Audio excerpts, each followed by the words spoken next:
أعوذ بالله من الشيطان الرجيم بسم الله الرحمن الرحيم إن الحمد لله نحمده ونستعينه ونستغفره ونعوذ بالله من شرور أنفسنا ومن يهد الله فلا مضل له ومن يضلل فلا هادي له وأشهد أن لا إله إلا الله وحده لا شريك له وأشهد أن محمدا عبده ورسوله আলহামদুলিল্লাহ, আল্লাহ তাআলার অশেষ রহমতে আমরা আমাদের রেগুলার হালাকায় জয়েন করতে পারছি। আল্লাহ আমাদের সেই তৌফিক দান করছেন।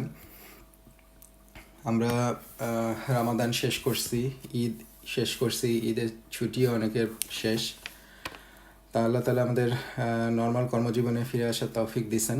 তো সেই সাথে সাথে আমরা রমজানে যেভাবে আল্লাহর ইবাদতে বেশি বেশি মশগুল ছিলাম, আমাদের নর্মাল লাইফেও আল্লাহ তাআলা আমরা সেটা ফলো করার চেষ্টা করি এবং আল্লাহ তাআলা আমাদেরকে সেই তৌফিক দান করুক ইনশাআল্লাহ। তো আমরা আজকে একটা নতুন টপিকসের উপরে আলোচনা শুরু করব ইনশাআল্লাহ। তো আমরা যেটা আলোচনা করছিলাম যে আমরা আসলে গত আড়াই মাসে প্রথমে আমরা আখিরাত নিয়ে আলোচনা করছি। সেখানে আমাদের জীবনের মূল উদ্দেশ্য এবং ক্ষণস্থায়ী দুনিয়া এবং চিরস্থায়ী আখিরাত নিয়ে আলোচনা করছি। এরপর আমাদের আলটিমেট জীবন, কবর, হাসর, তারপর কিয়ামত এবং জান্নাত জাহান্নাম, এই সময়গুলো নিয়ে আলোচনা করছি। এরপর আমরা রমাদান উপলক্ষে আমরা রমাদান রিলেটেড কিছু টপিকস নিয়ে আলোচনা করছি, যেমন রমজান, রোজা, জাকাত এবং রমজান মাসে আমরা কি করব, কি তওবার গুরুত্ব, কুরআনের গুরুত্ব, এই সব বিষয় নিয়ে আমরা আলোচনা করছি। তো আমরা এখন যে টপিকটা আলোচনা করতে চাচ্ছি সেটা আলটিমেটলি ফান্ডামেন্টাল টপিক এবং মোস্ট ইম্পর্টেন্ট টপিক। এটাকেই আবর্তন করে আসলে আমাদের সব কিছুই এটার উপর বেস করেই জাজমেন্টটা হবে। সেটা হচ্ছে ইসলামী আকিদা হচ্ছে ঈমান, আমাদের বিশ্বাস। তো এখন এক কথায় বলতে গেলে টপিকটা হয়তো অনেক সময় মনে হয় যে না, এটা তো আমরা মোটামুটি হয়তো জানি, খুব ছোট টপিক। ঈমান বিশ্বাস, আল্লাহতে বিশ্বাস করতে হবে এবং এর সাথে সাথে আমরা আনুষঙ্গিক আরও জানি, রাসূলের উপর বিশ্বাস করতে হবে, মালাইকাদের উপর বিশ্বাস করতে হবে, কিয়ামতের উপর বিশ্বাস করতে হবে, জান্নাত জাহান্নাম, তাকদীর, আল্লাহর কিতাব। কিন্তু টপিকটা আসলে এত সিম্পল না, কারণ এইটা আলটিমেটলি একটা ভাস্ট টপিক এবং সবচেয়ে ইম্পর্ট্যান্ট টপিক এবং বেসিক টপিক, এবং কুরআনের মূল বক্তব্যই আসলে তাওহীদের বক্তব্য। তো এবং এইটাকে ঘিরেই আসলে আমরা দেখব যে কিভাবে বিভিন্ন ডেভিয়েশন তৈরি হয়েছে আমাদের মধ্যে, মুসলিমদের মধ্যে যে বিভিন্ন গ্রুপ তৈরি হয়েছে, বিভিন্ন সেক্ট তৈরি হয়েছে, যেই সব অনেক ক্ষেত্রে যে সেক্টগুলো আলটিমেটলি ইসলাম থেকে অনেক দূরে চলে গেছে। এই তৈরি হওয়ার মূল উপলক্ষটাই হচ্ছে আকিদা। এই আকিদাগত ডিফারেন্সের জন্যই আসলে এই প্রবলেমগুলো তৈরি হয়েছে। এই জন্য যেহেতু এই ডিফারেন্ট ফিরকা আমাদের সমাজে প্রচলিত আছে, বিভিন্নভাবে প্রচলিত আছে, এই আইডিওলজিগুলো, এই আকিদাগুলো, ভুল আকিদাগুলো বিভিন্নভাবে প্রচলিত আছে। তো আমাদের সেজন্য মুসলিম হিসেবে জানতে হবে আমাদের সহি আকিদাটা কি, আহলে সুন্নাহ ওয়াল জামাতের আকিদাটা কি, কুরআন এবং সুন্নাহ ভিত্তিক আকিদাটা কি। এবং সেইটা যখন আমরা জানবো তাহলে আমাদের এখানে কয়েকটা বেনিফিট হচ্ছে। আমি আমার আকিদাকে ঠিক করতে পারছি, কারণ আমি যদি আমার আকিদা ঠিক না করি, আমার যদি ঈমান ঠিক না করি, তাহলে আলটিমেটলি আমি সেইটা থেকে কোনো ফায়দা পাবো না। আমার আমলগুলো তখন আল্লাহর কাছে গ্রহণযোগ্য হবে না, কারণ আমি ভুল আকিদায় বিশ্বাস করছি, আমি আল্লাহকে ভুলভাবে চিনছি। হ্যাঁ, আমি কুরআন এবং সুন্নায় যেভাবে রাসূলের উপর ঈমান আনতে বলছে, অন্যান্য বিষয়গুলোর উপর ঈমান আনতে বলছে, আমি তাকদীরের উপর যেভাবে ঈমান আনতে বলছে, আমি হয়তো সেইভাবে ঈমান আনি নাই। সো এই শুধরানোটা আমার মধ্যে আসবে এবং আমি ঈমানদার হয়ে মুমিন এবং মুসলিম হতে পারবো। 1 নম্বর। 2 নম্বর হচ্ছে এই আলোচনাটা আরও ইম্পর্টেন্ট এই জন্য, যেহেতু আমাদের সমাজে প্রচলিত আছে বিভিন্ন ধরনের ভুল আকিদা। সো আমাকে জানতে হবে আসলে যে সহি আকিদাটা কি, এবং সেই সাথে সাথে ভুল আকিদাগুলোর ব্যাপারেও আমার আইডিয়া থাকতে হবে, যাতে আমি সেগুলোর ট্র্যাপে না পড়ি, সেগুলোর দিকে আমি না যাই।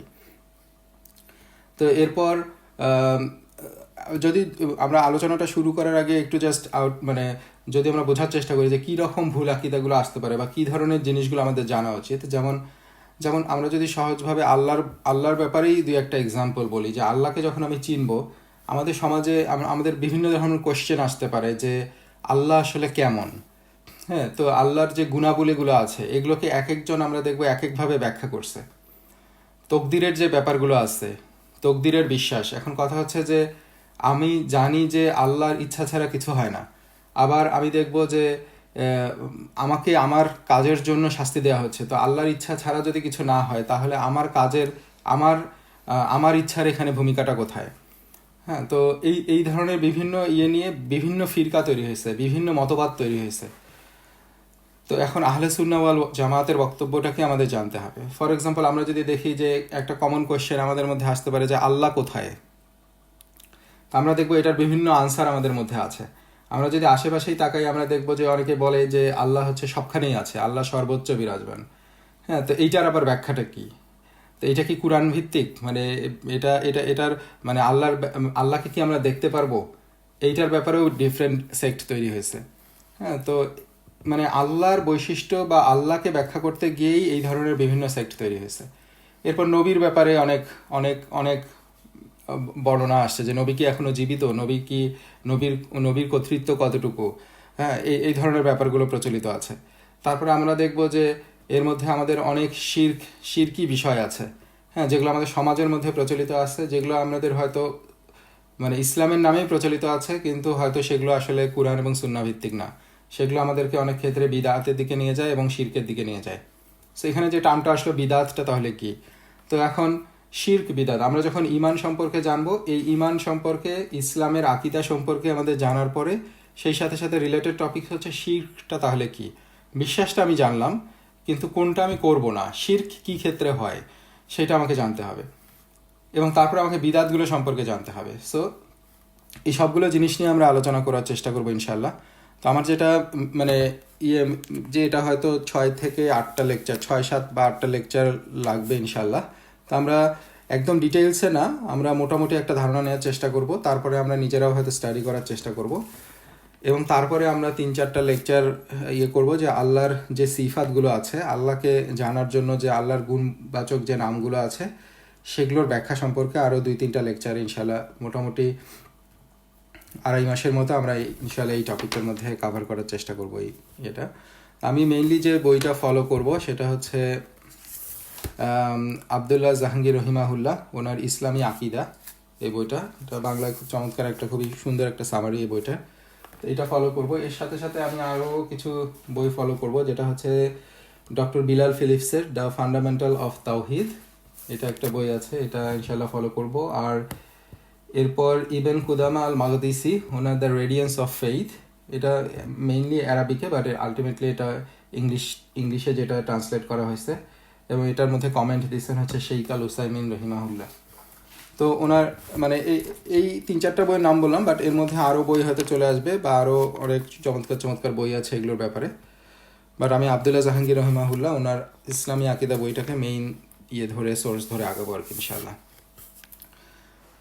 তো আমরা প্রথমে যদি শুরু করি, আজকের লেকচারটা একটু স্লোলি আমরা যাবো ইনশাল্লাহ। আমরা মেইনলি জানার চেষ্টা করব ব্যাকগ্রাউন্ডটা কি, ইমানটা কি, কোথা থেকে আমরা কিভাবে আমরা স্টাডিটা করব। এখানে এই জিনিসটা এই জন্য এতটাই সেন্সিটিভ এবং ইম্পর্ট্যান্ট। আমি আসলে আকিদার ব্যাপারগুলো কোথা থেকে পড়ব, কার কাছ থেকে এই জ্ঞানগুলো নেব, এটাও একটা গবেষণার ব্যাপার, বা এটাও একটা আল্লাহর পক্ষ থেকে মানে আল্লাহ সাহায্য ছাড়া আসলে সম্ভব না। কারণ আমরা যখন বললাম যে অনেক ধরনের ফিরকা প্রচলিত আছে, অনেক ধরনের গ্রুপ এর মধ্যে আছে, যাদের ডেভিয়েশনগুলোর শুরুই হচ্ছে আকিদা দিয়ে। আকিদার ডেভিয়েশন থেকে শুরু করে আমাদের মধ্যে বিভিন্ন ধরনের সেক্টের তৈরি হয়েছে। এখন আমি যখন পড়াশোনা করতে যাব, আমি যখন জানতে যাব, তখন আমি যদি ওই ভুল কোনো সেক্টের মধ্যে পড়ে যাই, তাদের আইডিওলজি নিয়ে পড়াশোনা শুরু করি, তাহলে দেখা যাবে যে আমি আলটিমেটলি ওই ভুল পথেই চলে যাচ্ছি। সো এই জন্য আমাদেরকে মানে এটাও একটা ইম্পর্টেন্ট ফ্যাক্ট যে আমরা মানে আমাদের চেষ্টাটা হবে যে আলটিমেটলি আমি কোত্থেকে নিচ্ছি এই নলেজটা, সেটাও যাচাই করা। তো এই জন্য আসলে যারা আহলে সুন্নাহ ওয়াল জামাতের যারা গ্রহণযোগ্য আলেমরা আছে, তাদের কাছ থেকে এই নলেজটা নেওয়ার চেষ্টা করা ইনশাল্লাহ, এবং সেটাই নিতে হবে যেটা কুরআন এবং সুন্নাহ মোতাবেক। তো যাই হোক, আমরা যদি দেখি যে ইমানটা আসলে কি, ইমান এবং আকিদা শব্দটা এখন অনেক বেশি প্রচলিত, বাট এটা আসলে কুরআনে এই শব্দটা আসে নাই। কুরআনে তখন আকিদার যে কথাগুলো যখন আসে তখন আসলে ইমান বলা হয়েছে আর কি। তো এটা আলটিমেটলি সাহাবিগণের যুগেও ব্যবহার হয় নাই, বাট 200-300 হিজরি পরে এই টার্মটা আসছে, এবং এটাই এখন একটু প্রমিনেন্ট একটা টার্ম, সবাই আকিদা বলতে আসলে ওই ইমানের ব্যাপার বা আমাদের যে বিশ্বাস এই ব্যাপারগুলোকেই বুঝে। তো আমরা অনেক ধরনের মানে টার্ম বা আসবে, বাট সহজ করে যদি আমরা বলি যে ইমানটা কি, ইমান হচ্ছে শান্তি, নিরাপত্তা, আস্থা, বিশ্বস্ততা, এগুলো হচ্ছে ইমানের কিছু মিনিং। বাট সহজভাবে আমরা যেটা বুঝতে পারি যে ইমান হচ্ছে শান্তি, সরি, ইমান হচ্ছে বিশ্বাস। আমরা আমরা আমরা যে আল্লাহকে বিশ্বাস করি বা বিভিন্ন ইসলামিক যে বিশ্বাসগুলো আছে এগুলো হচ্ছে ইমান। তো ইমানের কয়েকটা পার্ট আছে, আমরা জানি 6টা রুকুন আছে, তো আমরা সেটাতে আসবো ইনশাল্লাহ। তো এই হচ্ছে ইমান। ইমানের পরে আমরা যদি দেখি যে ইসলাম মানে কি, ইসলাম হচ্ছে আত্মসমর্পণ করা। তো আমাদের মধ্যে খুবই প্রচলিত একটা অর্থ আছে যে ইসলাম মানে শান্তি। হ্যাঁ, ইসলাম ইসলাম শব্দটা সালাম শব্দ থেকে, রুট শব্দ থেকে আসছে, যার অর্থ হচ্ছে শান্তি, নিরাপত্তা বা সমর্পণ। কিন্তু ইসলামের যে আবিধানিক অর্থ, মানে যেভাবে ইসলামকে বুঝে আর কি ইসলামিক স্কলাররা, বা ইসলামের যে রিয়েল মিনিং সেটা হচ্ছে আত্মসমর্পণ করা বা অনুগত হওয়া। হ্যাঁ, তো ইমান হচ্ছে বিশ্বাসের দিকে এবং ইসলাম হচ্ছে কর্মের দিকে। তো এভাবে অনেকে ব্যাখ্যা করছে যে ইমানটা হচ্ছে আমার বিশ্বাস, আমার যে বিশ্বাসটা আসবে, এবং ইসলাম হচ্ছে যেটা কর্ম, আমি যে কর্মগুলো করব সেগুলো হচ্ছে এর সম্পর্ক হচ্ছে ইসলামের দিকে। বাট আহলে সুন্নাহ ওয়াল জামাতের মেজরিটি আলেমের বক্তব্য হচ্ছে যে এগুলো হচ্ছে ইন্টারলিঙ্কড। তার মানে ইমান এবং ইসলাম দুইটা একটার সাথে আরেকটা কোরিলেটেড। আমার কর্ম যদি আমার না থাকে তাহলে আমার ইমান পূর্ণতা পাবে না। অর্থাৎ ইমানের দাবি হচ্ছে যে আমি মুখে স্বীকৃতি দিব, অন্তরে বিশ্বাস করব, মুখে স্বীকৃতি দেব এবং সেটাকে কাজে পরিণত করব। সো এই তিনটার কম্বিনেশন আমার মধ্যে হতে হবে। এখন আমার যদি কর্মের মধ্যে কোনো ঘাটতি চলে আসে, আমরা বলবো না যে সে ইমান হারায় ফেলছে, কিন্তু ইমানের দুর্বলতা বা কমতি প্রকাশ পাবে। সো ইমানের কমা বাড়া হবে, তখন আমাদের এই কর্মের হ্রাস বৃদ্ধির কারণে ইমানের হ্রাস বৃদ্ধি হবে। সো এটা হচ্ছে ইমান, ইসলাম। এবং এই ইমান, ইসলাম এবং সমস্ত শরীয়ত এগুলোকে একসাথে বলা হচ্ছে দিন। আমাদের যে দিন, ইসলাম হচ্ছে একমাত্র দিন যেটা আল্লাহর কাছে গ্রহণযোগ্য। তাওহীদটা কি? তাওহীদ হচ্ছে আল্লাহর একত্ববাদ। তাওহীদ বা আল্লাহর একত্বই হচ্ছে ইসলামী আকিদা, ইমান এবং আকিদার মূল ভিত্তি। সো এই তাওহীদের উপর ভিত্তি করেই আসলে আমাদের এই ইসলামী আকিদাটা প্রতিষ্ঠিত, যেটা হচ্ছে আল্লাহর একত্ববাদ। এরপর একটা টার্ম আমাদের আসবে যে শরিয়া। শরিয়াটা হচ্ছে যে ধর্মবিশ্বাস বা বিশ্বাস বিষয়ক মূলনীতি। সো এই শরিয়া হচ্ছে আমাদের যে মূলনীতি আছে, ইসলামের যে মূলনীতিগুলো আছে সেগুলো বিভিন্ন ক্ষেত্রে আমাদের মূলনীতি, আকিদার ক্ষেত্রে মূলনীতি, আমাদের আইনের ক্ষেত্রে মূলনীতি, সমাজ চালনার ক্ষেত্রে মূলনীতি, যে এই মূলনীতিগুলো হচ্ছে শরিয়ার অংশ। সো এটা হচ্ছে আশরিয়া। তো এরপরে এখন আমরা যদি দেখি যে আমরা যেটা আলোচনা করলাম যে ইসলামী আকিদার উৎসটা কি হবে, আমরা যে এই বিশ্বাসটা, এই বিশ্বাসের উৎসটা কি হবে। তো বিশ্বাস বনাম জ্ঞান। তো এই বিশ্বাসের মানে বিশ্বাসটা হচ্ছে আলটিমেটলি বিশুদ্ধ ইমান বা বিশ্বাসী দুনিয়া এবং আখিরাতের মানবীয় সফলতার মূল চাবিকাঠি। তার মানে আমরা যদি মানে আমাদের মূল উদ্দেশ্যই পৃথিবীতে আসার এবং আমাদের প্রথম জ্ঞান অর্জন করতে হবে এই আকিদা নিয়ে, এটাই হচ্ছে আমাদের সফলতার মূল চাবিকাঠি। কারণ ইমান যদি আমাদের না আসে, ইমানের ব্যাপারে যদি আমরা কনফিডেন্ট এবং ক্লিয়ার না হই, তাহলে আলটিমেটলি আমাদের কর্ম সেখানে কোনো ভূমিকা নাই। কারণ ইমান ছাড়া কোনো কর্ম আল্লাহর কাছে গ্রহণযোগ্য হবে না। তো এই জন্যই আসলে যেটা বলা হচ্ছে যে জীবনে সর্বপ্রথম এবং সবচেয়ে গুরুত্বপূর্ণ ফরজ দায়িত্ব হচ্ছে ইমান বিষয়ক জ্ঞান অর্জন করা। তো এটা আমি আবদুল্লাহ জাহাঙ্গীর রহিমাহুল্লাহ ওনার বই থেকে যদি লাইনটা কোট করি, যে এটা হচ্ছে বিশুদ্ধ ইমান বা বিশ্বাসী যেহেতু দুনিয়া ও আখিরাতের মানবীয় সফলতার মূল চাবিকাঠি, সেহেতু ইমান বিষয়ক জ্ঞান অর্জন করাই মানব জীবনের সর্বপ্রথম ও সবচেয়ে গুরুত্বপূর্ণ ফরজ দায়িত্ব।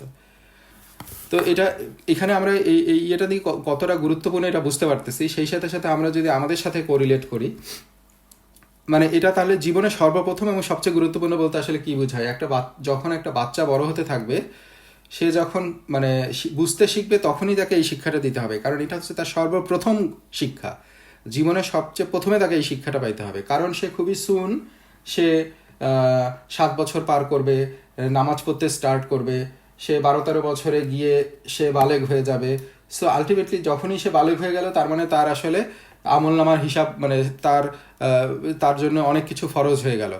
তো তার মানে তার ওই সময়ের মধ্যেই তাকে এই জ্ঞানটা অর্জন করে ফেলতে হবে, তা না হলে তো সে ওই কাজগুলো সে ঠিকমতো করতে পারবে না। সে হয়তো আরও গভীর জ্ঞান আস্তে আস্তে অর্জন করবে, বাট বেসিক জিনিসগুলো তাকে তার মধ্যে শিখে ফেলতে হবে। তার মানে এই জন্যই এটা জীবনের সর্বপ্রথম, হ্যাঁ, প্রথম আমাদের জ্ঞান পাইতে হবে এটা। কিন্তু আমরা যেভাবে বড় হয়ে আসছি বা আমরা যেভাবে বড় করতেছে আমাদের বাচ্চাদের, আমাদেরকে চিন্তা করতে হবে আলটিমেটলি তারা কোন জ্ঞানটা পেয়ে বড় হচ্ছে। কিন্তু মুসলিম হওয়ার জন্য, আমাকে মুমিন হওয়ার জন্য আল্লাহ তাআলা আমাদেরকে এই জ্ঞানটাকে ফরজ করছেন, হ্যাঁ, যেটা হচ্ছে ঈমানের জ্ঞান, আকীদার জ্ঞান, ইসলামের জ্ঞান। তার মানে এটা হচ্ছে একটা জ্ঞান ভিত্তিক আবার আমার এ বিশ্বাস, আমাকে জানতে হবে, জ্ঞান অর্জন করতে হবে। তাহলে এখন কোশ্চেন হচ্ছে যে জ্ঞান অর্জন করতে হবে, এটা জ্ঞান, তাহলে এটার এই জ্ঞানের উৎসটা কি হবে? এখানেই আসলে একটা বড় ডেভিয়েশন চলে আসে, কারণ জ্ঞানের উৎস খুঁজতে গিয়েই অনেকে অনেকভাবে এটাকে ডিরাইল হয়ে গেছে। সেটাতে আমরা হয়তো আসবো সামনে, আমরা আস্তে আস্তে ব্যাখ্যা করবো যে কিভাবে ডিরাইল হয়েছে। বাট এক কথা হচ্ছে জ্ঞানের একমাত্র উৎস হবে ওহী। সো কীরকম? যেমন আমাদের মানবিক জ্ঞানের অনেক উৎস আছে, যেমন আমরা মানে সমাজে যেটা প্রচলিত লোকাচার, যুক্তি, অভিজ্ঞতা, দর্শন, তারপরে ল্যাবরেটরির গবেষণা ইত্যাদি বিভিন্ন উৎস থেকে আমরা জ্ঞান অর্জন করি। কিন্তু সেইভাবে প্রশ্ন হচ্ছে যে ঈমান, বিশ্বাস, ধর্মবিশ্বাস, আকীদা, এগুলো জ্ঞানের উৎসটা তাহলে কী হবে? আমরা কি এইভাবে এই জ্ঞানগুলো পাইতে পারি? না, এই জ্ঞানের একমাত্র উৎস হতে হবে ওহী। তো এইটাই আমরা দেখছি যে প্রাচীন কাল থেকেই মানুষ আসলে এই কোশ্চেনগুলোর আনসার খোঁজার চেষ্টা করছে, যে আমরা কেন এখানে আসলাম, আমাদের স্রষ্টাকে, আমাদেরকে কিভাবে তৈরি করা হয়েছে, আমরা কোথায় যাচ্ছি, জীবনের উদ্দেশ্য কি, যেটা নিয়ে আমরা 2-1 সপ্তাহ আগে একটু আলোচনা করার চেষ্টা করতেছিলাম। তো এই করতে গিয়ে তারা আলটিমেটলি একটা বড় অংশ যেটা করছে, তারা নিজেদের আকলকে প্রাধান্য দিচ্ছে। যেমন আমরা দর্শন শাস্ত্রের কথা চিন্তা করলে ফিলোসফাররা ফিলোসফিক্যালি চিন্তা করছে, লজিক্যাল ডিডাকশনের মধ্যে দিয়ে চেষ্টা করছে যে এই আমাদের জীবনের উদ্দেশ্যটা কী, বা এগুলোকে এই জিনিসগুলোকে ব্যাখ্যা করার চেষ্টা করছে, ইহকাল পরকালকে ব্যাখ্যা করার চেষ্টা করছে। তারপরে আমরা আবার আমরা উৎস নেই আমাদের অভিজ্ঞতা থেকে, আমরা এই উৎসগুলো নেই। হ্যাঁ, অভিজ্ঞতা থেকে কিভাবে উৎস নিতে পারি? যেমন মানুষ আসলে জন্মগত এবং প্রকৃতিগতভাবেই আসলে তার স্রষ্টার প্রতি বিশ্বাস করে। যেমন আমরা অনেক আইসোলেটেড, অনেক আইল্যান্ডের অনেক অনেক অনেক সিভিলাইজেশনের কথা অনেক সময় শুনি, যে দেখা যাবে যে তারা আলটিমেটলি এক স্রষ্টায় বিশ্বাস করতো, বা তারা আসলে স্রষ্টায় বিশ্বাস করতো, এক স্রষ্টায় বিশ্বাস না করলেও তারা স্রষ্টার পূজা করে। মানে মানুষের এই মানে ইনবিল্ট আল্লাহ তাআলা এভাবেই তৈরি করছেন যে সে আসলে জন্মগত এবং প্রাকৃতিকভাবে সে স্রষ্টায় বিশ্বাস করবে। এবং আল্লাহ তাআলা এই পৃথিবীতে আমাদের সৃষ্টির মধ্যেই এই নিদর্শনগুলো দিয়ে দিচ্ছেন। আল্লাহ তাআলা নেচারের মধ্যে অনেক নিদর্শন রেখে দিচ্ছেন, আল্লাহকে চেনার জন্য অনেক প্রমাণ রেখে দিচ্ছেন, যেগুলো দেখে মানুষ কন্টেমপ্লেট করবে এবং মানুষ সেই স্রষ্টার অস্তিত্ব অনুভব করবে। কিন্তু কোশ্চেন হচ্ছে যে এই অনুভূতিগুলো বা এই জন্মগত যে আমাদের যে নেচার, এইটা আসলে আমার স্রষ্টাকে মানে পূর্ণভাবে জানতে সাহায্য করে কিনা, বা পূর্ণভাবে জানাতে পারে কিনা, যেটা আমি আমার অভিজ্ঞতা থেকে বুঝতে পারি। কিন্তু মেইন এটা হচ্ছে যে না, এইটা আলটিমেটলি আমাদেরকে অনুভব করবে যে স্রষ্টার অস্তিত্ব আছে, কিন্তু আলটিমেটলি স্রষ্টার সাথে সৃষ্টির সম্পর্ক কি হবে, মানে স্রষ্টার প্রতি সৃষ্টির দায়িত্ব কি হবে, হ্যাঁ, তারপরে তাকে কিভাবে আমরা ডাকবো, তার কিভাবে আমরা ইবাদত করব, এই জিনিসগুলো আলটিমেটলি আমরা আমাদের এই অভিজ্ঞতা বা দর্শন বা ল্যাবরেটরি গবেষণা বা যুক্তি, লোকাচার, এগুলো দিয়ে আমরা কখনোই ফাইন্ড আউট করতে পারবো না। তো এই জন্যই আল্লাহ তাআলা আমাদেরকে নবী রাসূল পাঠাইছেন। যুগে যুগে আল্লাহ তাআলা প্রত্যেক জাতির কাছে নবীদেরকে পাঠাইছেন, রাসূলদেরকে পাঠাইছেন। তারা আল্লাহর ওহী আমাদের মধ্যে প্রচার করছেন, এবং এই ওহী হচ্ছে আল্লাহকে চেনার বা স্রষ্টার সাথে সৃষ্টির যে সম্পর্ক, সেই সম্পর্কের মিলবন্ধন তৈরি করছে। এবং তার মানে যেটা এক কথায় যদি আমরা বুঝতে চাই, সেটা হচ্ছে যে এই ইমানি জ্ঞান, ইমান, এগুলোর একমাত্র উৎস হচ্ছে ওহী। এখানে আমরা জ্ঞান, বুদ্ধি, বিবেক, হ্যাঁ, তারপরে মানে লোকাচার, আমার পূর্ব প্রজন্ম কী করছে, আমার দর্শন, আমার ল্যাবরেটরি গবেষণা, এগুলো দিয়ে আমি এই জিনিসগুলোকে ব্যাখ্যা করতে পারবো না। এবং যুগে যুগে তাই হয়েছে। আমরা হয়তো সামনে আলোচনায় আসবে, আমরা দেখব যে ইসলামিক যখন খলিফার যুগ চলে গেছে, এরপর ইসলাম যখন এক্সপান্ড হয়েছে, তখন আমরা দেখব যে ইসলাম যখন পারস্যে চলে গেছে, ইসলাম যখন স্পেনে চলে গেছে, ইসলাম যখন ইন্ডিয়ান সাবকন্টিনেন্টে চলে আসছে, এই বিভিন্ন জায়গায় চলে যাওয়ার সময় বিভিন্ন যে কালচারগুলো ইসলামের মধ্যে মিক্স হয়ে গেছে। একটা বড় ইনফ্লুয়েন্স আসছিল, সেটা হচ্ছে দর্শন শাস্ত্রের, যেটা হচ্ছে গ্রিক ফিলোসফি থেকে আসছে, পার্সিয়ান ফিলোসফি থেকে আসছে, ইন্ডিয়ান ফিলোসফি থেকে আসছে। সেগুলো এসে ইনফিলট্রেট করছে ইসলামিক আকিদার মধ্যে, এবং সেখান থেকে বিভিন্ন গ্রুপ তৈরি হয়েছে, যেই গ্রুপগুলো ইসলামিক মানে মুসলিমদের মধ্যে অনেক ফিতনা তৈরি করছে, এবং এইখান থেকে স্ট্রং হয়ে দাঁড়ায় গেছে আহলে সুন্নাহ ওয়াল জামাতের আকিদা বিশিষ্ট যে আলেমরা, তারা এটার এগেনস্টে দাঁড়াইছে, এবং তারা ইমান এবং ইসলামের যে মূল মেসেজ সেটাকে পূর্ণভাবে ব্যাখ্যা করার চেষ্টা করছে। তো এইটাই, তো এই জন্যই আমরা জাস্ট যেটা বুঝলাম যে আমরা যখন জ্ঞান অর্জন করতে যাব, ইমান নিয়ে আলোচনা করতে যাব, কোন ইমানটা শুদ্ধ এবং কোন ইমানটা অশুদ্ধ এটা জানতে চাইব, তখন আমাদেরকে কুরআন এবং সুন্নাহর দিকে ফিরে যেতে হবে, অর্থাৎ আমাদের ওহীর দিকে ফিরে যেতে হবে। এই নলেজটা হবে ওহীভিত্তিক নলেজ। কারণ আমরা যদি শুধুমাত্র মানে গা ভাষায় দিয়ে আশেপাশে সবাইকে ফলো করার চেষ্টা করতে থাকি, তখন আল্লাহ তাআলা যেটা বলছেন, যদি তুমি দুনিয়ার অধিকাংশ মানুষের অনুসরণ করো তাহলে তারা তোমাকে আল্লাহর পথ থেকে বিভ্রান্ত করবে। তারা কেবলমাত্র ধারণার অনুসরণ করে এবং তারা শুধুমাত্র অনুমানের নির্ভর করে। তার মানে তারা যা মন চায় বা মন যেটাতে সায় দেয়, যেটাতে সুবিধা বা যেটা অনুমান যেটা ঠিক সেইটাই তারা করে, আলটিমেটলি তারা আল্লাহর পথ থেকে বিভ্রান্ত করে নিয়ে যায়। হ্যাঁ, এবং আল্লাহ তাআলা আরও বলছেন যে ব্যক্তি আল্লাহর পক্ষ থেকে প্রেরিত পথ নির্দেশনা ছাড়া নিজের ইচ্ছা বা মতামতের অনুসরণ করে, তার চেয়ে বিভ্রান্ত আর কেউ নয়। নিশ্চয়ই আল্লাহ জালিম সম্প্রদায়কে হিদায়ত করেন না। তো এবং আল্লাহ তাআলা আরও বলছেন যে তারা তো শুধুমাত্র অনুমান ও নিজেদের প্রবৃত্তিরই অনুসরণ করে।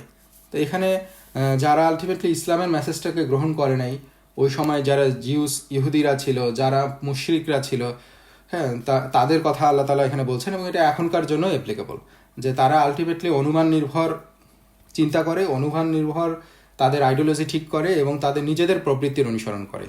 হ্যাঁ, তারা যেটা মনে করে সঠিক সেটাই তারা অনুসরণ করে। কিন্তু এই গায়েবের খবরগুলো আমরা কি থেকে জানলাম? এগুলোকে আমি ল্যাবরেটরিতে প্রমাণ করছি, এগুলোকে কেউ দেখে আসছি?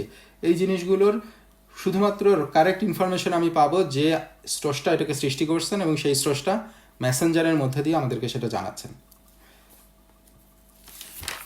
তো এরপরে আমরা যদি দেখি, আমরা যখন বুঝে ফেললাম যে আমাদেরকে আসলে এই জ্ঞানটা নিতে হবে ওহী থেকে, তাহলে এই ওহীটা কি, ওহীটা কোত্থেকে আসলো, মানে কোন ওহী থেকে আমাদেরকে নিতে হবে?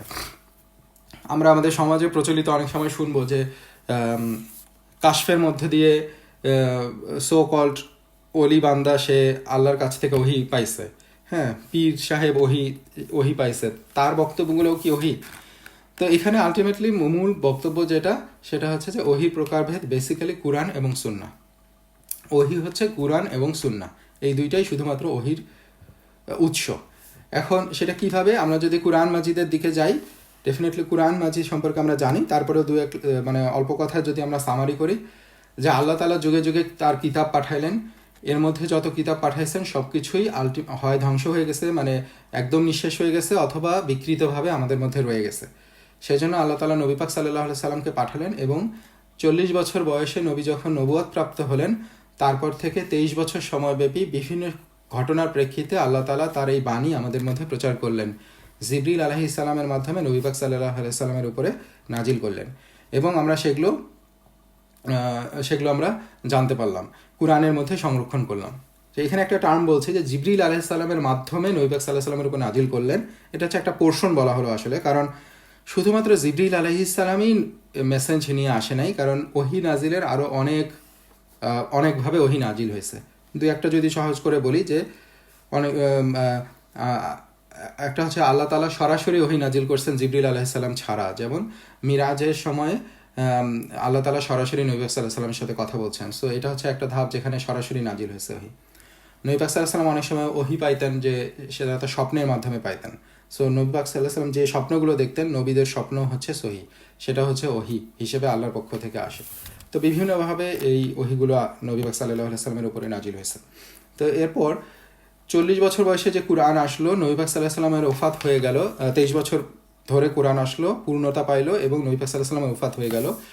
এরপরে আবু বকর রাদিয়াল্লাহু তাআলা আনহুর সময়ে যখন মানে মুসলিমদের সাথে ভণ্ড নবীদের যখন যুদ্ধ শুরু হলো, তখন আসলে অনেক হাফেজ সাহাবি তাতে শহীদ হতে থাকলেন। এজন্য আলটিমেটলি আবু বকর রাদিয়াল্লাহু তাআলা আনহু সর্বপ্রথম এই উদ্যোগটা নেন কুরআনকে সংকলন করার, কারণ তখন আসলে বিচ্ছিন্নভাবে ছিল, সবার মধ্যে মুখস্থ ছিল, এবং বিচ্ছিন্নভাবে বিভিন্ন হাড়, পাথর, চামড়া, কাগজ এগুলোর মধ্যে লিখিত ছিল। তো এগুলোকে একসাথে সংকলন করার উদ্যোগটা নেন হচ্ছে আবু বকর রাদিয়াল্লাহু তাআলা আনহু। আরেকটা কারণ হচ্ছে যে ওই সময় যেটা হতো যে কুরআন আসলে আমরা হয়তো অনেকে জানি কিনা যে আলটিমেটলি কুরআন কিন্তু শুধুমাত্র আমরা যে অ্যারাবিক ভাষায় যে যে যে মানে ডায়ালেক্টে এখন পড়ি সেই ভাষাতেই যে শুধু নাজিল হয়েছে তা না। কুরআন 7টা ডিফারেন্ট আঞ্চলিক ভাষায়, আমরা যদি ডায়ালেক্ট সহজভাবে বোঝার চেষ্টা করি, ডিফারেন্ট আঞ্চলিক ভাষায় নাজিল হয়েছিল। যেমন আমরা যে এখন যে কুরআনের আয়াত পড়ি ওই আয়াতটাই তো আরেকটা আঞ্চলিক ভাষায়, যেমন আমরা যদি আঞ্চলিক ভাষা বলতে কি বুঝি যে কুড়িগ্রামে একরকম ভাষায় আমরা কথা বলি, চট্টগ্রামে হয়তো ডিফারেন্ট ভাষায় কথা বলি, এইভাবে বিভিন্ন 7টা ডায়ালেক্টে নাজিল হয়েছিল। তো যেটা প্রবলেম হচ্ছিল যে অনেকে বিভিন্ন ডায়ালেক্ট ইউজ করে কুরআনের মধ্যে কনফিউশন তৈরি হচ্ছিল। সেই জন্য আলটিমেটলি উসমান রাদিয়াল্লাহু তাআলার উদ্যোগে এটা কুরাইশদের যে ডায়ালেক্টটা ছিল, যেটা হচ্ছে সবচেয়ে পিওর অ্যারাবিক যে ডায়ালেক্টটা, সেই ডায়ালেক্টে কুরআনকে সংকলন করা হয়েছে এবং অন্যান্য ডায়ালেক্টগুলোকে নষ্ট করে ফেলা হয়েছে, যাতে এটা নিয়ে আর কোনো কনফিউশন তৈরি না হয়।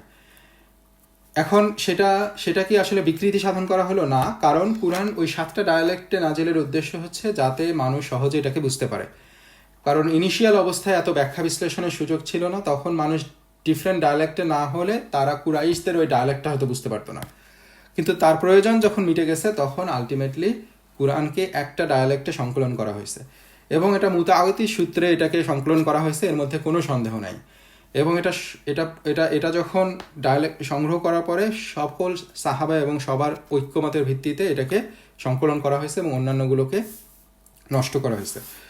তো এই জন্যই এটা হচ্ছে সংক্ষিপ্ত ইতিহাস, এবং কুরআনকে আল্লাহ তাআলা প্রিজার্ভ করবেন, কিয়ামত পর্যন্ত প্রিজার্ভ করবেন।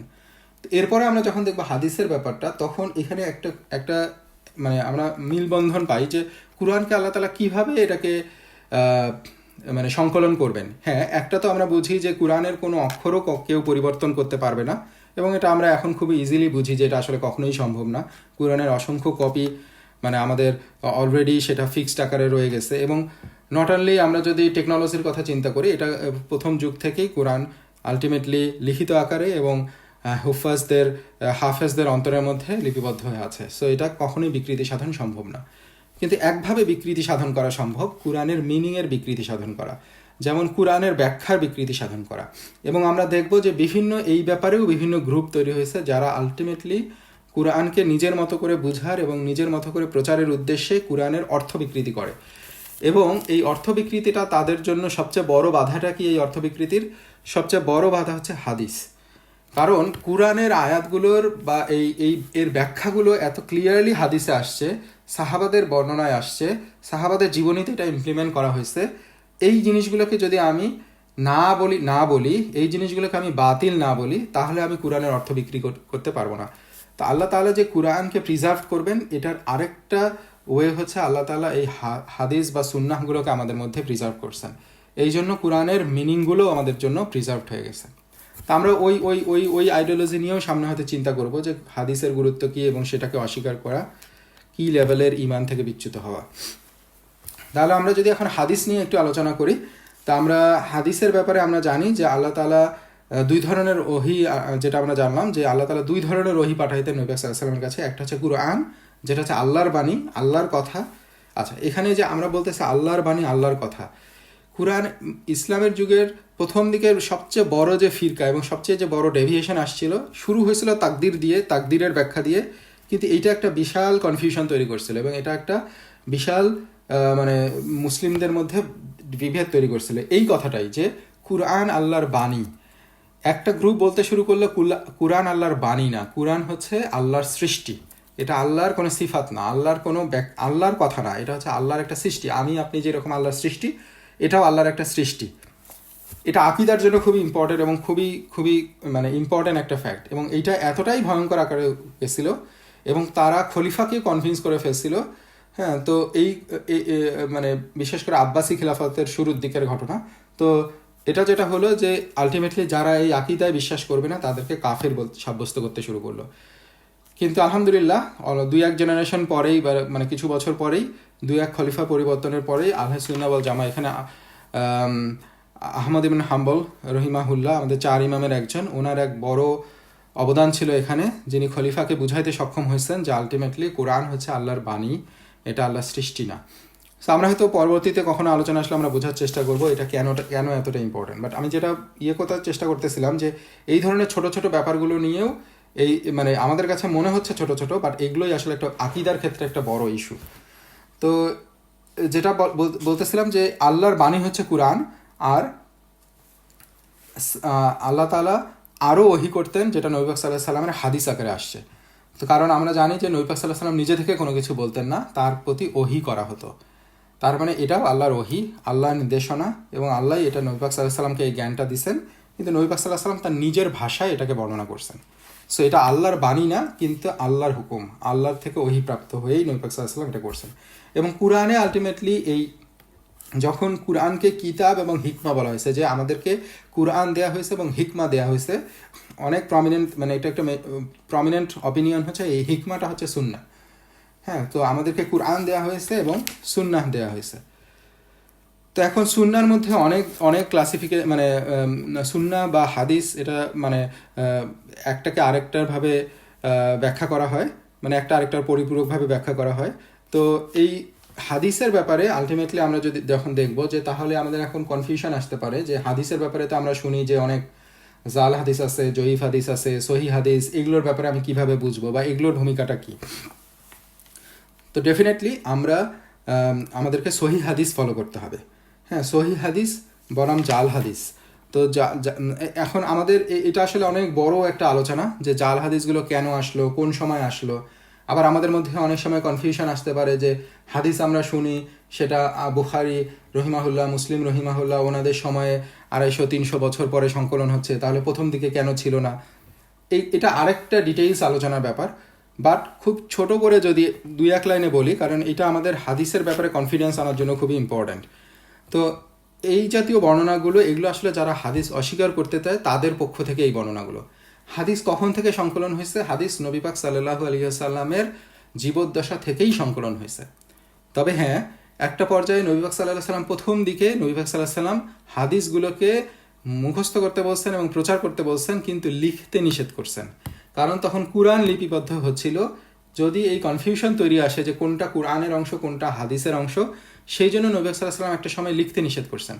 কিন্তু আমরা দেখি বিদায় হজের ভাষণে বা তারও আগ দিয়ে অনেক সাহাবাকে নবী পাক সাল্লাল্লাহু আলাইহি ওয়াসাল্লাম স্পেসিফিক্যালি হাদিসও লিখতে বলছেন। তার মানে এটা প্রথম দিকে নির্দেশনা ছিল লিখাটা না লিখা, কিন্তু শেষের দিকে লিখতেও নির্দেশ দেওয়া হয়েছে এবং সাহাবারা লিখতে শুরু করছিলেন। এবং আমরা দেখব যে যখন নবী পাক সাল্লাল্লাহু আলাইহি ওয়াসাল্লাম চলে গেলেন, হ্যাঁ, খোলাফায়ে রাশিদিনদের সময় থেকে শুরু করে সাহাবারা স্পেসিফিক্যালি মানে তারা হাদিসগুলোকে লিপিবদ্ধ করছেন। এবং যখন সাহাবাদের যুগ চলে গেল, তাবেঈদের যুগ শুরু হলো, প্রথম 90 থেকে 100-150-200 হিজরির মধ্যে সব হাদিস সনদ আকারে লিপিবদ্ধ হয়ে গেছে। সব হাদিস সনদ আকারে লিপিবদ্ধ হয়ে গেছে। এরপর যেটা হয়েছে, অন্যান্য এরপরে বুখারী রহিমাহুল্লাহ, মুসলিম রহিমাহুল্লাহ বা অন্যান্য যে হাদিস গ্রন্থগুলো আসছে, যেগুলো হচ্ছে 200 হিজরির পরে, তারা আলটিমেটলি এসে এটাকে সহি জয়ীফ এগুলোকে পার্থক্য করার জন্য ভিন্নভাবে এটাকে সংকলন করছেন। কারণ প্রথম দিকের অনেক মুহাদ্দিস তারা যেটা করছেন, যত হাদিস আছে সবগুলোকে সংকলন করছেন। অনেকে আবার সহি হাদিসগুলোকে সংকলন করছেন, অনেকে সনদ দিয়ে সংকলন করছেন, অনেকে সনদ ছাড়া সংকলন করছেন। হাদিস সংকলন হয়ে গেছে, কিন্তু কোনটা সহি কোনটা জয়ীফ এটাকে অত পিউরিফাইড আকারে সংকলন হয় না। সেইটা পরবর্তী ধাপে আমরা সেই জন্যই বলি সহি বুখারী। তো ওটা কি বুখারী রহিমাহুল্লাহ উনি কি হাদিসগুলোকে তৈরি করছেন বা উনি কি সংগ্রহ করছেন? উনি জাস্ট যেটা করছেন যে সংগৃহীত হাদিসগুলোকে একসাথে করে সেগুলোর সায়েন্সকে ডিরাইভ করে সহিগুলোকে আলাদা করছেন, এটুকু উনি করছেন। কিন্তু তার মানে এই না যে উনি হাদিস ওনার সময়ই শুধু সংকলন হয়েছে। হাদিস নবী পাক সাল্লাল্লাহু আলাইহি ওয়াসাল্লামের সময় থেকেই সংকলন হয়েছে। বাট এই যে আমরা আলোচনা করলাম যে এর মধ্যে জাল জয়ীফ বা বিভিন্ন হাদিস আসছে, এর যে সায়েন্স, এই সায়েন্সটা যদি আমরা একটু ঢোকার চেষ্টা করি, বোঝার চেষ্টা করি, আমরা দেখব যে এর থেকে পিউরিফাইড সায়েন্স, মানে এটা একটা অ্যামেজিং, মানে এটা কিভাবে আসলে এটা সম্ভব, এটা মিরাকল ছাড়া আসলে সম্ভব না। কিভাবে এই আল্লাহ তাআলা এই আলেমদেরকে, দ্য মুহাদ্দিসদেরকে এই খেদমতে নিয়োজিত করছেন। আমরা যদি ছোট্ট একটা এক্সাম্পল দেই, হাদিসের যারা বর্ণনাকারী, যাদেরকে বলা হয় রাবি, যারা হাদিস বর্ণনা করছেন, তাদের একটা বড় ভূমিকা আছে হাদিসের শুদ্ধতার ব্যাপারে। এরকম নিয়ারলি 5 লক্ষ রাবির জীবনী রচনা করা হয়েছে শুধুমাত্র হাদিসের ব্যাপারে তাদের গ্রহণযোগ্যতা নির্ণয় করার জন্য।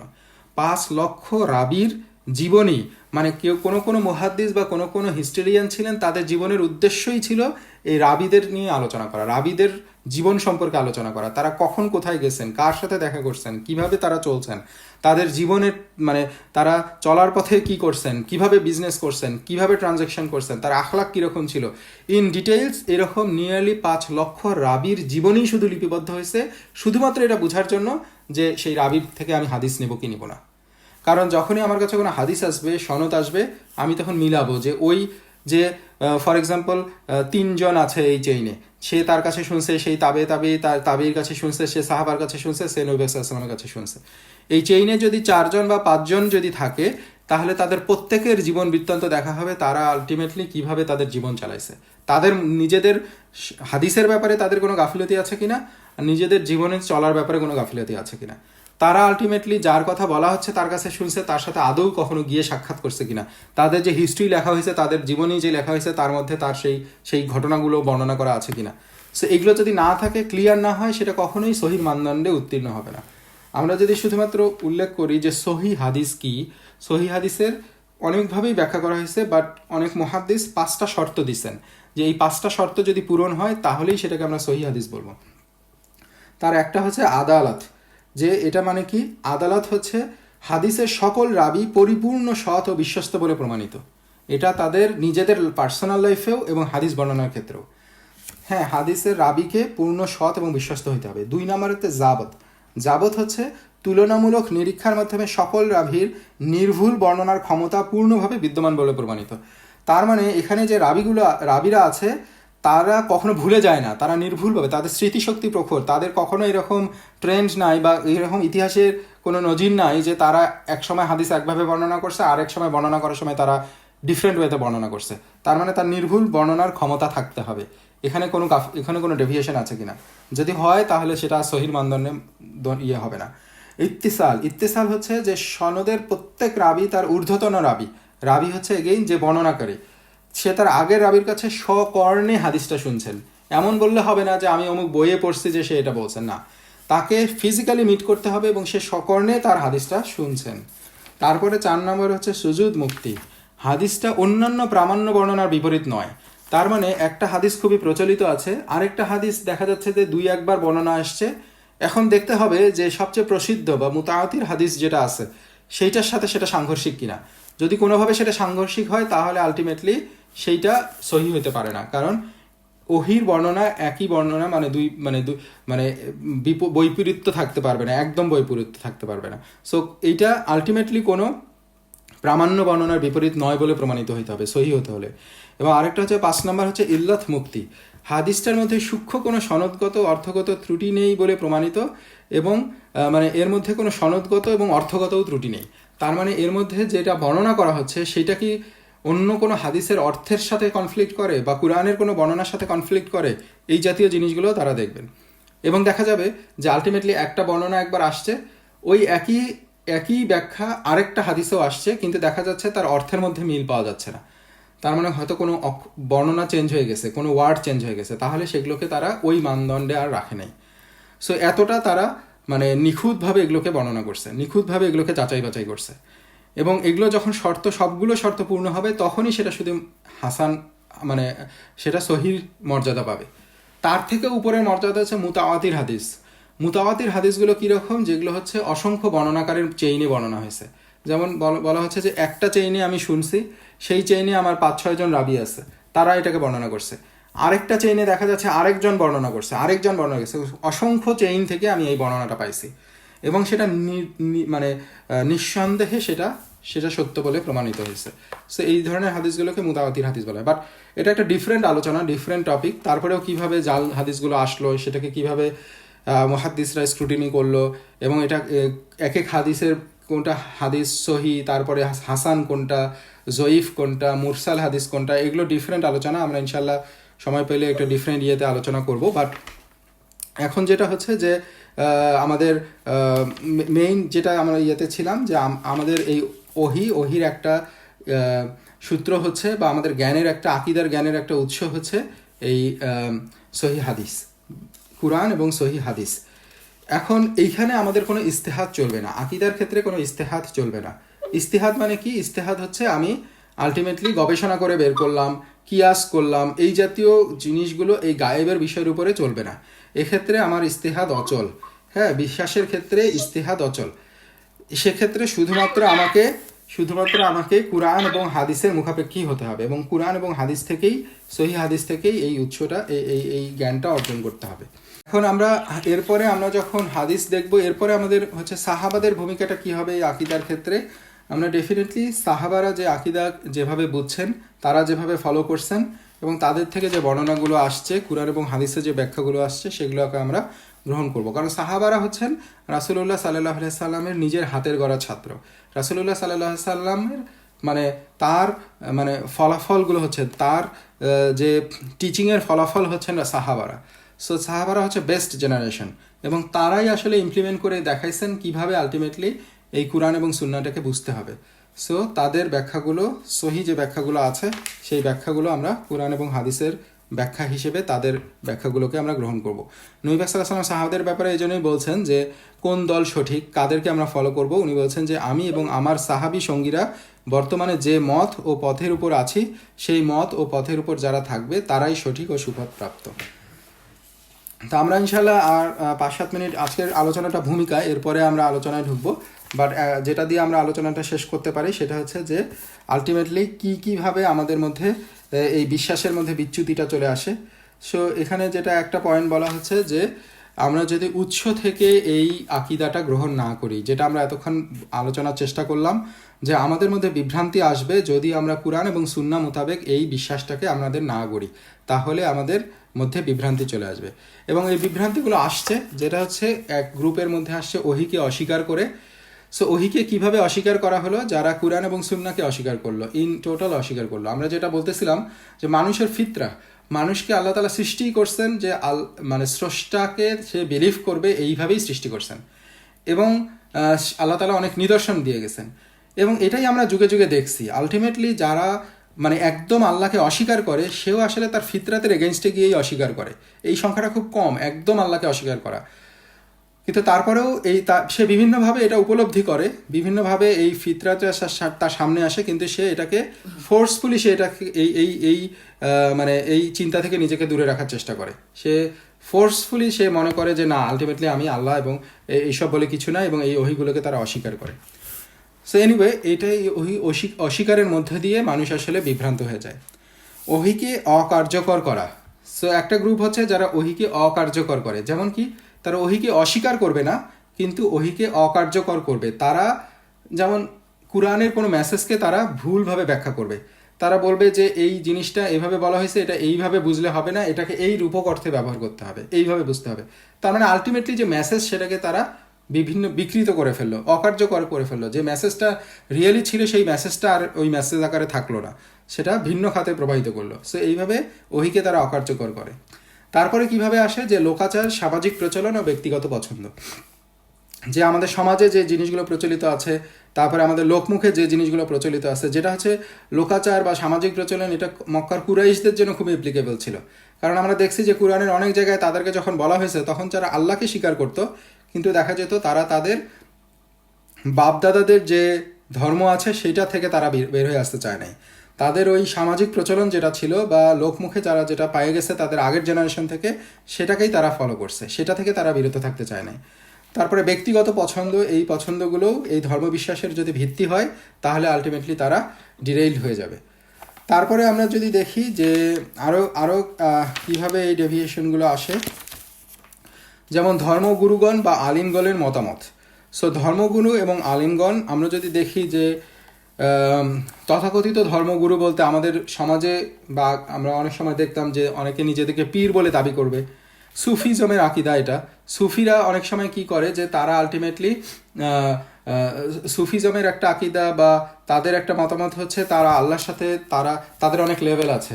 যে প্রথমে হচ্ছে সে কর্মী হিসেবে থাকলো, নর্মাল হিসেবে, তারপরে সে আস্তে আস্তে বুজুর্গ হলো, হতে হতে হতে হতে শেষ পর্যায়ে গিয়ে সে ফানাবিল্লার পর্যায়ে চলে গেল।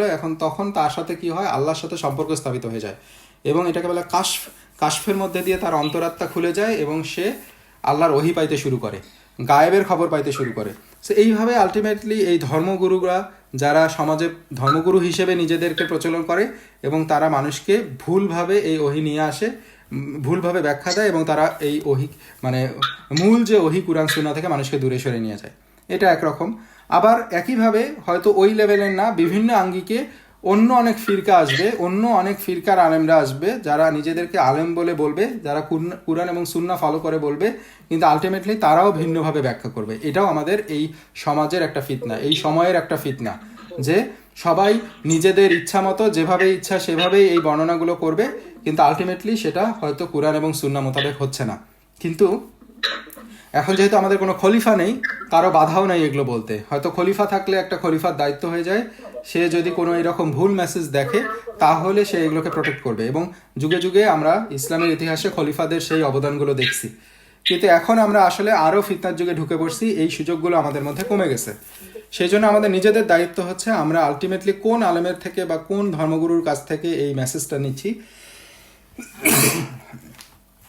এই এই জ্ঞানটা নিচ্ছি, সেটা আমাদেরকে দেখতে হবে। তার মানে এই না যে আমরা আলেমদেরকে কটাক্ষ করতে শুরু করব। আলেমরাই হচ্ছে সম্মানিত এবং বুজুর্গ ব্যক্তিরা সম্মানিত, কিন্তু আমাদেরকে দেখতে হবে তারা আসলে যে বক্তব্যগুলো দিচ্ছে তারা সেটা কুরআন এবং সুন্নাহ মোতাবেক হচ্ছে কিনা। এরপর আরও ভুল মেসেজ চলে আসে যদি আমরা মানবীয় জ্ঞান, যুক্তি, কিয়াস এগুলোর দিকে যাই। এটা থেকে আমরা দেখব যে কিভাবে মানবীয় জ্ঞান, আমি যদি আকলকে প্রাধান্য দিই, মানবীয় জ্ঞান বা বুদ্ধি, এটা হচ্ছে আমার আকল। এখন ইসলামের যুগের প্রথম দিকে যে গ্রুপটা তৈরি হয়েছিল সেটাকে বলা হচ্ছে মুতাজিলা। মুতাজিলাদের মূল বৈশিষ্ট্য ছিল তারা আকলকে প্রাধান্য দিছে। এই ঈমান বুঝার কারণে, আল্লাহকে চিনার জন্য, হ্যাঁ, পরকাল, জান্নাত, জাহান্নামকে বোঝার জন্য, আল্লাহর গুণাবলীকে বোঝার জন্য তারা আকলকে প্রাধান্য দিছে, তারা ওহির উপরে আকলকে প্রাধান্য দিছে। এই ক্ষেত্রে দেখা গেছে তারা যেটা করত, তাদের মূল ইনফ্লুয়েন্সটা ছিল দর্শনশাস্ত্র। সেখান থেকে তারা যেটা করছে, তারা যেটা তাদের বুদ্ধিতে খাটে না, কুরআনের সেই আয়াতগুলোকে তারা ভুলভাবে ব্যাখ্যা করছে, রূপক অর্থে ব্যাখ্যা করছে, আর হাদিসগুলোকে তারা অস্বীকার করছে। কারণ হাদিস আসলে এতটাই ক্লিয়ার এবং এতটাই ক্লিয়ারলি এক্সপ্লেন করা, এবং বিভিন্নভাবে মানে অনেক হাদিস একই বিষয়ের উপর ব্যাখ্যা করে এতটাই ক্লিয়ার যে সেগুলোকে আসলে রূপক অর্থেও ব্যবহার করা যাচ্ছে না। তখন তারা একদম সবগুলো হাদিসকেই তারা ওইভাবে মুতাওয়াতির ছাড়া তারা অনেক সহি হাদিসকেও তারা অস্বীকার করছে। এইভাবে তারা আসলে তাদের আকলকে প্রাধান্য দিচ্ছে ওহির উপরে। হ্যাঁ, তাদের বক্তব্যটা হচ্ছে, আমি যেটা আমার জ্ঞানে বুঝবো না, আমার জ্ঞানে যেটা খাটবে, যেভাবে এইটাকে ব্যাখ্যা করলে আমার কাছে মেক সেন্স করে, আমি সেইভাবে ব্যাখ্যা করব। সো এটা হচ্ছে তাদের বক্তব্য। এটা হচ্ছে একটা গ্রুপ যারা একদমই আকলকে প্রাধান্য দিচ্ছে, ওহিকে অস্বীকার, ওহির গুরুত্ব অনেক কম। হ্যাঁ, ওহিকে তারা অস্বীকার করে নাই, কুরআনকে অস্বীকার করে নাই, কিন্তু কুরআনকে ব্যাখ্যা করছে নিজের আকল দিয়ে। তো এটা হচ্ছে তারা আকলকে প্রাধান্য দিচ্ছে। আবার আরেকটা গ্রুপ আছে যারা আকলের কোনোই গুরুত্ব দেয় নাই। তারা কি করছে, তারা শুধুমাত্র ওহির উপরেই নির্ভর করছে, এবং তারা ওহির উপরে নির্ভর করে তারা অনেক অশুদ্ধ ওহি যেগুলো প্রচলিত আছে, জাল, এগুলোকেও তারা গুরুত্ব দিচ্ছে, এবং তারা সেখানে নিজের কোনো বুদ্ধিকেই খাটায় নেই। কিন্তু আহলে সুন্নাহ ওয়াল জামাতের ব্যাপারটা হচ্ছে যে আমাদেরকে মধ্যপন্থা অর্জন করতে হবে। আমাদের কাছে কুরআন এবং সুন্নাহ আল্লাহ তাআলা দিছেন, এবং আল্লাহ তাআলা আমাদেরকে বুঝার জন্য আকল দিছেন। কারণ আকল যদি আমরা যদি অ্যাপ্লাই না করি, আমরা আসলে সৃষ্টির সেরা কেন হব, আমরা এটা কেন বুঝবো, আল্লাহ তাআলা আমাদেরকে এই জিনিসগুলো কেন দিছেন, আমাদের বুঝার জন্য দিছেন। আমরা জ্ঞান অর্জন করব এবং আমরা বুঝবো, তার মানে আমি আমার আকলকে কাজে লাগাবো। কিন্তু আমি আমার আকলকে এই ওহির উপরে প্রাধান্য দিব না। আমি যদি ওহির থেকে কোনো ক্লিয়ার মেসেজ পেয়ে যাই, আল্লাহ যখন বলবেন যে আল্লাহ আরশে সমাসীন হয়েছেন, আকলধারীরা বা ইয়েরা কি বলছে যে আল্লাহ আবার কিভাবে আরশে সমাসীন হন, আল্লাহ কি তখন নিচে ছিলেন, আল্লাহ কি মানুষের মতো উঠে গিয়ে কোথাও সমাসীন হইলেন? এটা তো আল্লাহর জন্য খাস না, আমরা বুঝতে পারতেছি না, আমাদের আকলে খাটতেছে না, আমার বুদ্ধিতে খাটে না, আল্লাহ কিভাবে সমাসীন হন। তখন তারা কি বললো, তাবিল করলো, রূপক অর্থে ব্যবহার করলো। এটার মানে হচ্ছে আল্লাহ তাআলা অধিকার প্রাপ্ত হয়েছেন, তার অধিকারে ওটা আসছে। আবার ওই করতে গিয়ে আবার কনফিউশন তৈরি করছে, তাহলে তার আগে কার অধিকারে ছিল? তার আগে অন্য কারো অধিকারে ছিল, যে কেউ অধিকার প্রাপ্ত হওয়া মানে কি ওটা আরেকজনের অধিকারে ছিল, সে অধিকার প্রাপ্ত হলো। সো আলটিমেটলি ওই জিনিসগুলো আমাদের সমাধানের দিকে নিয়ে যায় না, এবং আমরা গায়েবের সব জিনিস ক্লিয়ারলি বুঝতেও পারবো না। এখানে আহলে সুন্নাহ ওয়াল জামাতের আকীদাটা কি? আল্লাহ তাআলা আরশে সমাসীন হয়েছেন, এটা আল্লাহ তাআলা কুরআনে বলছেন, হাদিস দ্বারা এক্সপ্লেন করা হয়েছে, আল্লাহ তাআলা আরশে সমাসীন হয়েছেন। এটাই হচ্ছে ফ্যাক্ট, আমরা এটাই বিশ্বাস করব।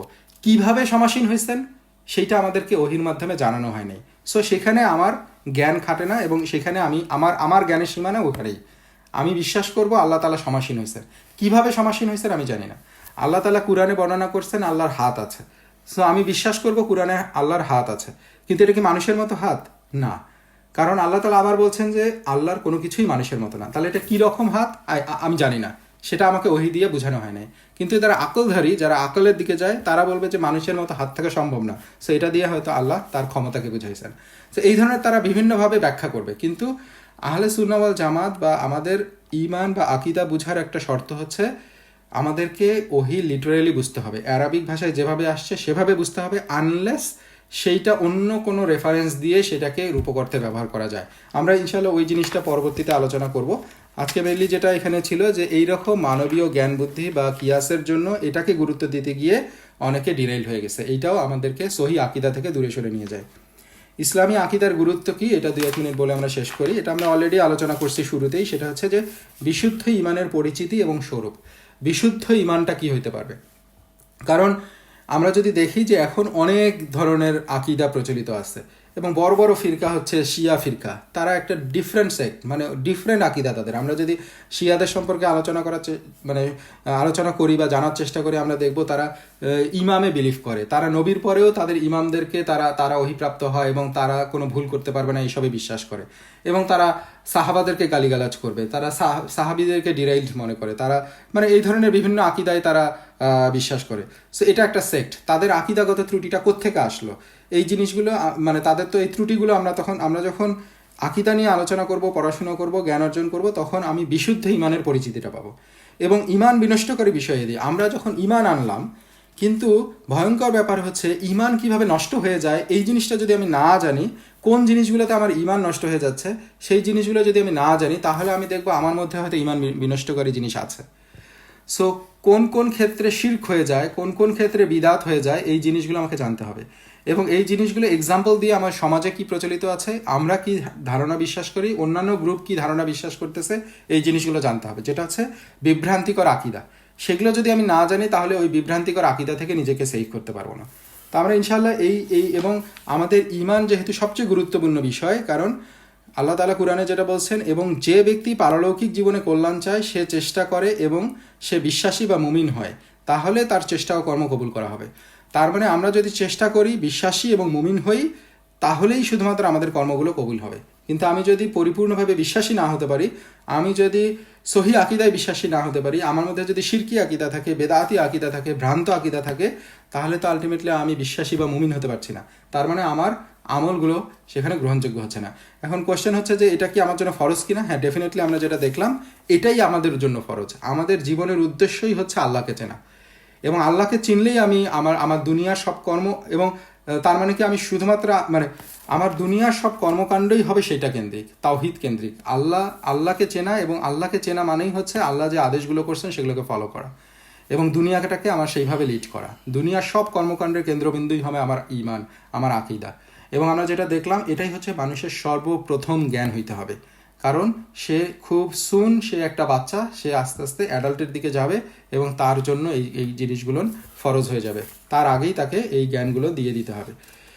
সো এটাই মানে এইটুকুই আমরা আলোচনাটা এখানেই রাখি। আমরা নেক্সট দিন ইনশাল্লাহ শুরু করব যে ঈমান এর মানে এর রুকুনগুলো কি আছে, আরকানুল অফ ঈমান, এবং আমরা প্রথমে আল্লাহর বিশ্বাস দিয়ে শুরু করব, এবং এরপরে অন্যান্য যে আরও পাঁচটা আছে সেটা নিয়ে আলোচনা করব। এরপরে শিরক নিয়ে আলোচনা করব, ঈমান ভঙ্গের কারণগুলো নিয়ে আলোচনা করব, এরপর বিদআত নিয়ে আলোচনা করব, এবং শেষে আমরা গিয়ে বিভিন্ন যে ভ্রান্ত আকীদাগুলো আমাদের মধ্যে প্রচলিত আছে, বা ইসলামের শুরু থেকে এখন পর্যন্ত যে প্রমিনেন্ট যে বড় বড় ফিরকাগুলো তৈরি হয়েছে, সেগুলোতে তাদের ব্যাপারে সতর্ক থাকার জন্য, তাদের আকীদার ব্যাপারে কিছু জানার চেষ্টা করব।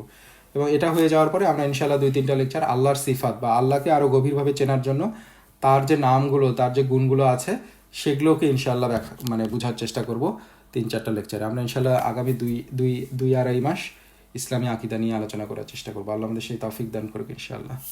আমরা এখানে শেষ করি আজকে।